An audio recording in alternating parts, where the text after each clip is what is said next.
Welcome, everyone. I'm here today with Sharesz Wilkinson. We are going to talk about executive coaching. What are two of the top things that work really well when you're coaching executives? Really crucial points when I work with executives, companies, as well as organizations is number one, executive communication skills. And the other one is self-regulation skills. And they're not really linked together. It's two separate entities, but I'm highly specialized in working on both. So the executive communication part is in combination with self-awareness, but as well as learning how to read your listener. So where is your listener coming from? And for this, you need to learn how to read people. I teach certain topics from psychology as well about human needs, how to read situations, micro expressions, body language, not so much, but tone, pacing, and all these kind of things that are crucial and relevant to bring a message across.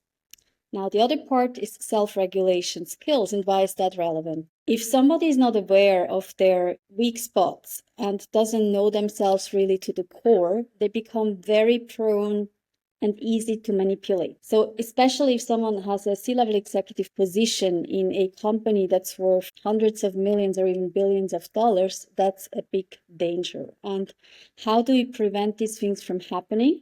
Through self-regulation skills training. And what that means is we look in depth at the 8 key areas in life to become aware of where are they at in that specific moment, where are the gaps, and how are we going to close them together.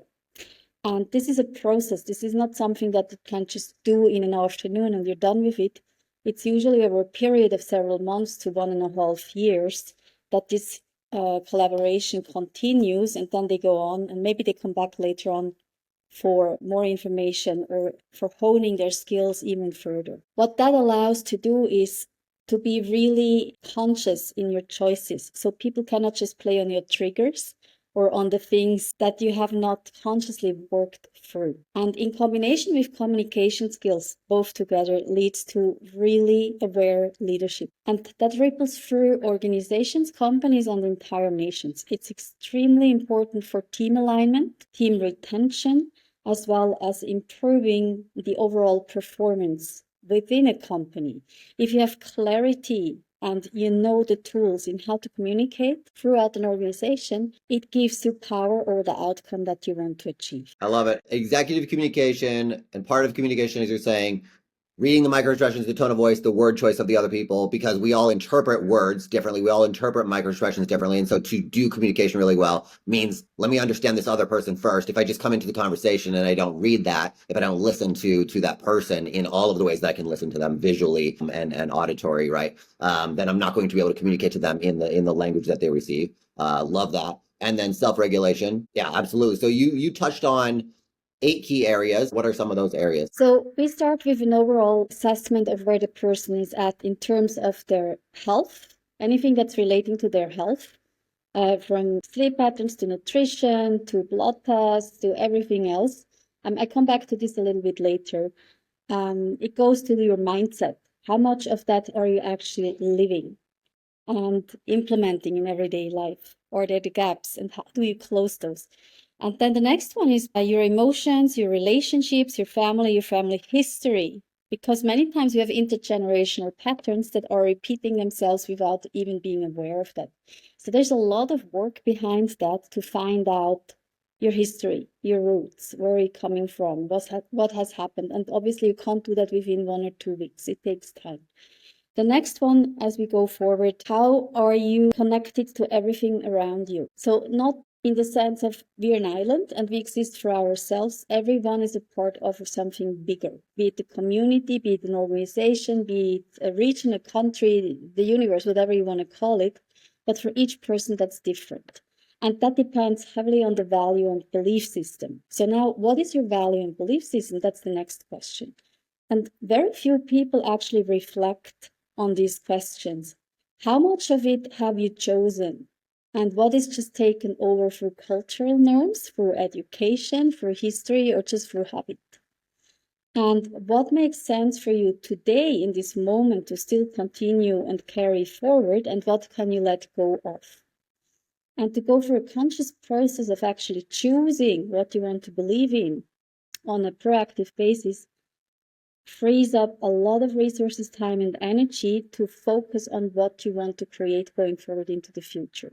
So you're less programmed in your action. You become much more empowered to make your own choices and decisions. Now, most people, they think, I do that anyways. I wouldn't have gotten into that position of power if I wouldn't know how to do that. But you would be surprised in how many issues and challenges people need to solve, where all these things play into it as a major roadblock. And they're not aware of it. It's kind of like the fish in an aquarium. You cannot clean out your own fish tank when you're swimming in the water. So you need somebody from the outside who can reflect back and ask questions in how do you see this and where does it come from and when did you hear that for the first time and what happened in that specific moment and where do you go forward with that. Then the next key area is legacy. What do you want to be remembered for? And that's not just about money or wealth. It's in terms of your impact, in terms of your achievements, in terms of what do you want to leave behind and what do you want to be remembered for as a conscious choice. And then, of course, business and finance. We look at the metrics of business, we look at the metrics of finance, we look at leadership, at the leadership team, we look at how is the organigram, what's working, what's not working, all these kind of things that need to be optimized to get to the outcome that you're looking for to achieve. So it's very comprehensive, actually. I think, a lot of times people will think of an AI as having a bad data set or a good data set. And I think when we look at humans and we realize those past relationships that we've had with bosses or personal relationships or the intergenerational patterns or traumas and things like that, to really understand there's a lot of inputs that are driving what we're doing and how we're thinking. And as we take more and more conscious control over it and awareness, we can actually perform better. And then I think it's also, right, like you're saying, a lot of people think, I haven't gotten that. I wouldn't have gotten to this position of power had I not been aware. But I'm sure they have this perspective that the people they're managing, they're probably seeing the future for them, and they need somebody else to see, like, what is the next level for this person, right? Like somebody else from the outside has to see like what your next level is. You can only see the levels that you have grown through, and you can't necessarily see the level above, which is why I love when you come in and provide them that sight of all the executives that you've helped, that you can kind of see that next level for them and kind of show that out. So it's an extremely creative process in problem-solving skills, in being focused on solutions instead of the issues, and how do you engineer your best possible outcome. And not in some happy-clappy approach or way, but with science-based methods that work. So whatever I've been talking about now is not just how do you feel about it or have you thought it? No, it's all science-based approaches that work. So if we go through this process, you will get the results at the end. And I had tremendous improvements with executives. I got hired by a private equity firm, one of the biggest here in this region, to prepare and work with the incoming country managing directors in Japan and Korea. And the topics there were leadership and intercultural leadership, as well as self-awareness and self-development, to really polish them up for their leading positions and taking over those areas of the company.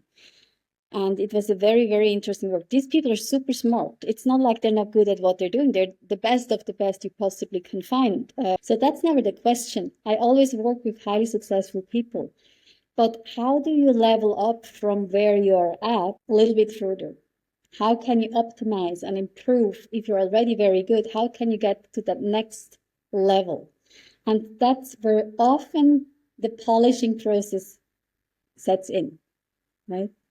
And it's always very beneficial to have somebody bouncing back and forth ideas, giving inputs, insights from a variety of different angles, which people who are entrenched in a topic 24 hours a day over years, they only have this one specific tunnel vision. And they're not necessarily aware of all the different other angles that can be applied and used to solve specific questions. So it becomes very creative. It becomes a co-creation process.